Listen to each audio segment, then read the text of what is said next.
We talk about exactly 1 year ago, we had that big, beautiful victory. Exactly 1 year. And last night, it was, not expected to be a victory. It was very Democrat areas, but I don't think it was good for Republicans. I don't think it was good. I'm not sure it was good for anybody. But we had an interesting evening, and we learned a lot. And we're going to talk about that, and I'll say a few remarks, and then after that, I'll ask the press to leave. The press has been very, very nice to us the last couple of months. They were great to us in terms of the foreign visits with China, Japan, South Korea, Malaysia, and they were actually terrific. So I want to thank you for that. I'm sure you'll get back to your normal ways soon.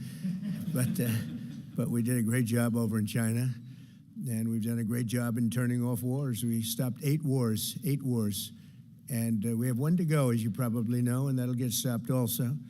But we've done a great job, so it's really been an honor to do it, and I did it with many of the people in this room.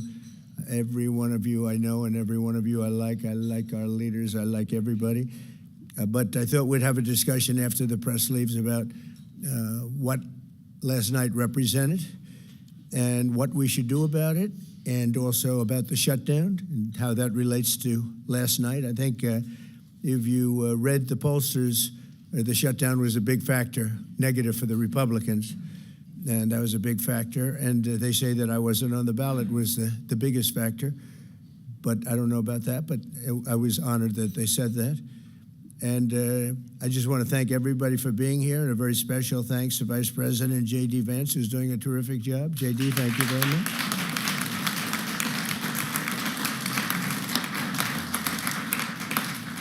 As well as the Senate leadership team that has been working very hard, I will tell you, nobody's working any harder representing the American people, including Senator John Thune. John, thank you. Great job.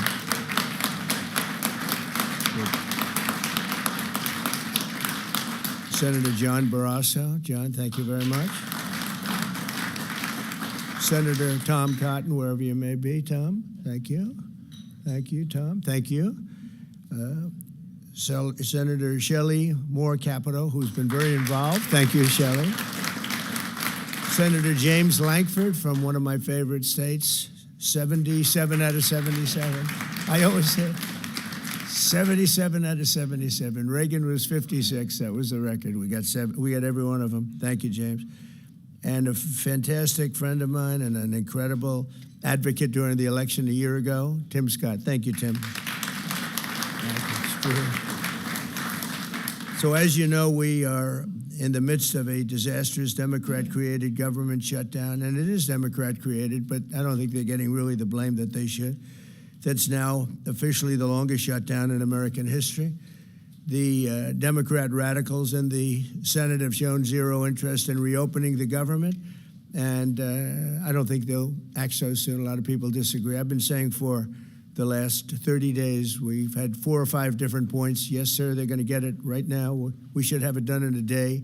I've heard that about 4 times. I heard it after Kings. They said I was a king. And I heard it after Kings. I heard it after a couple of other moments in time.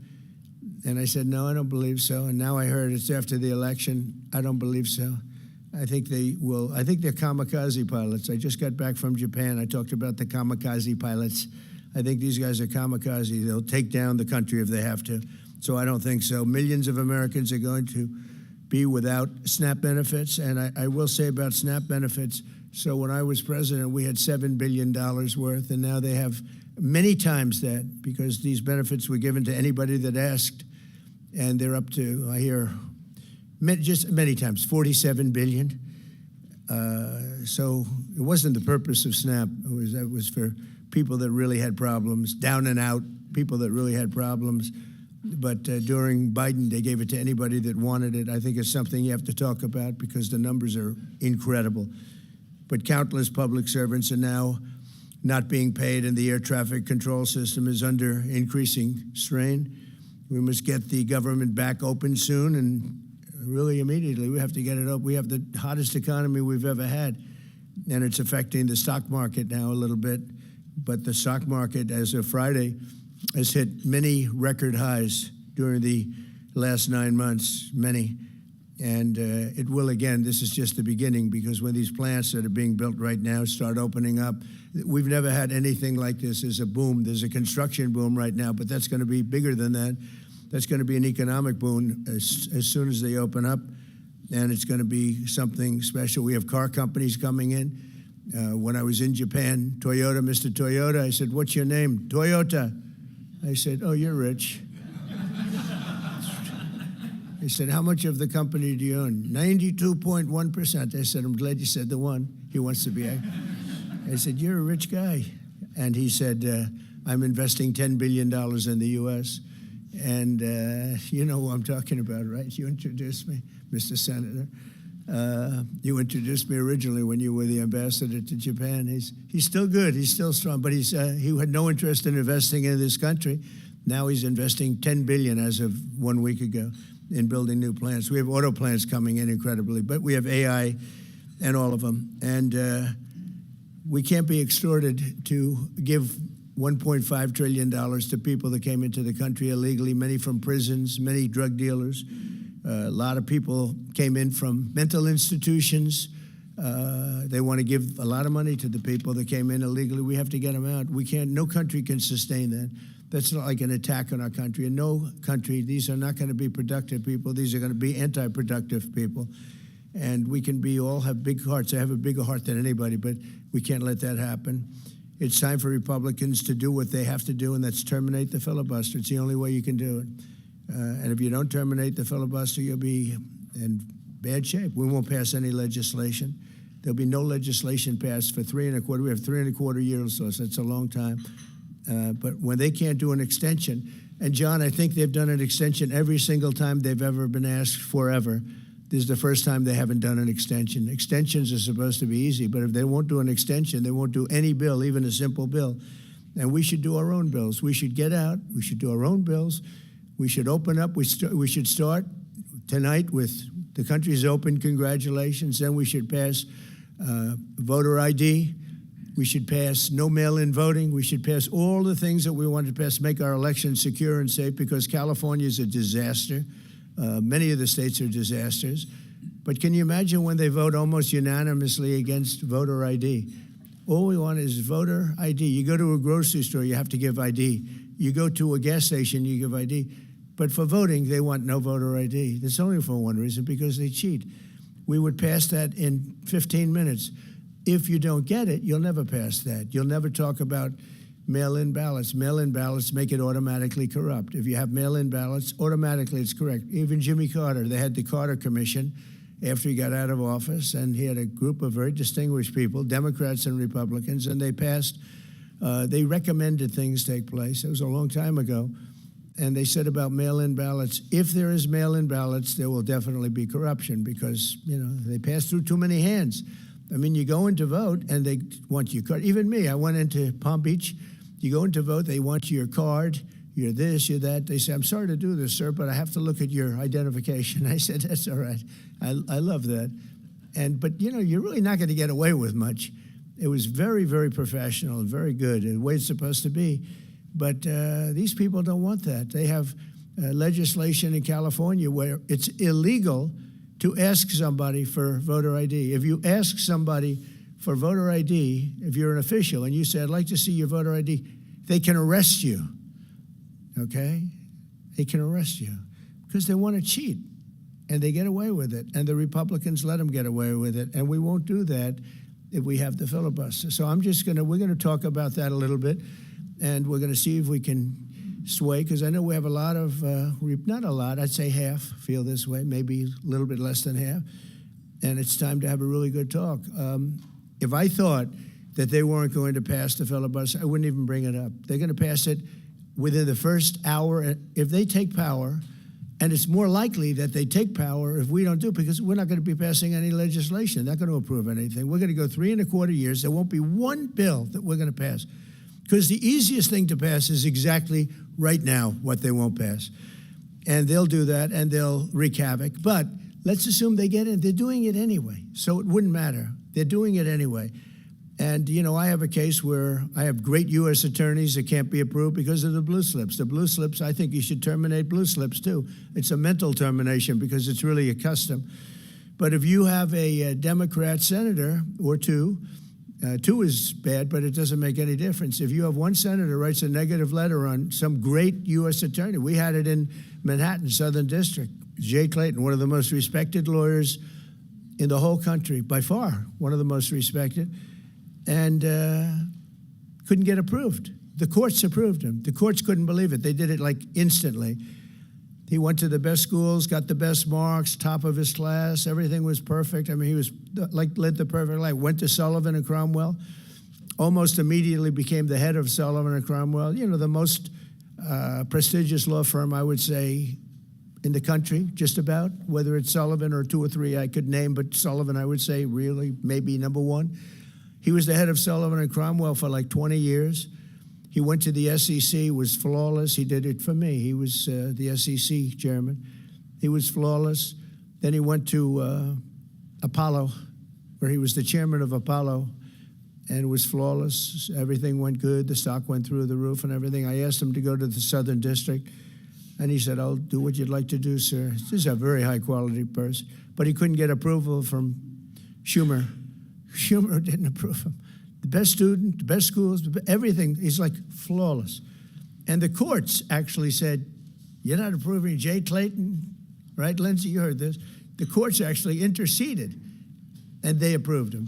But that's an unusual guy. We have other people that are really good, but people don't know how good. Top students, top colleges, and they're U.S. attorneys, and they won't be approved. They're not going to be approved. We have one in Los Angeles who's phenomenal, but the senators, the Democrats are, again, they're kamikazes. The Democrats are not going to approve them. Blue slips are a disaster. So the only people I can get approved are Democrats. I was told that by the Democrats. We'll only approve Democrats. I said, really, is that right? Well, not going to work that way. Not going to work that way with me. But the blue slips are a total disaster. I have 10 people right now that are doing a phenomenal job, and they will be out of office pretty soon. They've got another 2-3 weeks, a couple of them, and then they're going to have to leave. And it's actually a blight on their record because, nobody knows why they left. But it looks like they served 8 weeks and then they had to leave. But they're not going to get the approval because the Democrat, radical left lunatic senators are saying you can't, we're not going to approve you. And if we're not going to approve you, I had actually one Republican who got 2 great letters, but it turned out that he was a rhino, but that was a nice term for him. Now, he got 2 letters of approval, and when I said 2 Democrats approved him, I had to fire him because I figured if 2 Democrats approved him, they wrote the most beautiful letters. I found out, man, this is strange, and he was no good. I fired him. He was really not much of a Republican. The recommendation of that one wasn't such a good recommendation. Someday I'll tell you who recommended him, but it wasn't exactly the best. But when I saw when I saw the 2 senators from Virginia gave him glowing marks, Tim, I said, let me see this. I read the most beautiful letters I've ever seen. I said, I called him up. I said, sorry, you're fired. Get the hell out of here. But it's a horrible thing. Blue slips is a horrible thing because I have the right to pick judges and I have the right to pick U.S. attorneys, and this takes away the right from me. And I think we're going to go to court on it, and we'll see what happens in court. But it gives the president, it takes away the right of the president to pick people to serve on the court and to serve as U.S. attorneys, which is very important. But the biggest thing is the filibuster. We have to get the country going. We will pass legislation at levels you've never seen before, and it'll be impossible to beat us. By the way, if they do, they're going to do it anyway, and they are going to immediately do the filibuster. And when they do the filibuster, they're going to pack the court. They want at least 5 justices. Now I hear it's up to 5. I actually heard up to 7 and up to 9, okay? They want new judges. They want to pack the court, and they will do it in the first day, maybe the week. Maybe they'll slow it down because there's no reason to rush. But they'll do it first week. They'll vote on this. And I have friends over there that are Democrats, I'm close to a lot of people. And I asked them about that because some people say, well, maybe they won't do that. I mean, they destroyed the career of Manchin and Sinema. And they got them out. They were the only objectors. Nobody else is going to object. They're going to do it the first day. They're going to pack the court. They're going to make D.C. a state, and they're going to make Puerto Rico a state. So now they pick up 2 states. They pick up 4 senators, okay? You think you have problems? They're going to do all of the things. They're going to pick up electoral votes. It's going to be a very, very bad situation. And it's done. It's done. As soon as they attain power. Now, if we do what I'm saying, they'll most likely never attain power, because we will have passed every single thing that you can imagine that it's good and all good for the country. And there'll be no reason to. If we don't do that, people will say they're not doing much and they're in power. So the good news is we did the great, big, beautiful bill, and it's the greatest thing we could have done. And the smartest thing with John and our Speaker of the House, who's so good, Mike Johnson, we did all in one bill. If we didn't, John, it would be a problem, because we would have gotten a small piece passed. A lot of people wanted to do that. A lot of people in the room wanted to do that. They went along with me and John and everybody, and we got this thing passed. Honestly, it's 4 years worth of goodies. No tax on tips, no tax on Social Security, no tax on, think of it, no tax on overtime. It's an unbelievable tax cut for the workers and for business, where business is going to create jobs, and we're creating jobs at levels that nobody's ever seen before. All these things are good. We have to be able to get the word out. If we don't get the word out, we're making a very big mistake. So I have this long, beautiful, and very boring speech. I won't bother reading it, but because we can just start talking. And I think it's very important. We have to get the country open, and the way we're going to do it this afternoon is to terminate the filibuster. And it's possible you're not going to do that. And I'm going to go by your wishes. You're very smart people. We're good friends. But I think it's a tremendous mistake, really. It would be a tragic mistake, actually. It's time. It's time. If I thought they weren't going to approve, I'd sort of be with you. I'd be fine. I'd be neutral to with you. But knowing that they're going to pass it as soon as they get any semblance of control, they'll pass it first thing.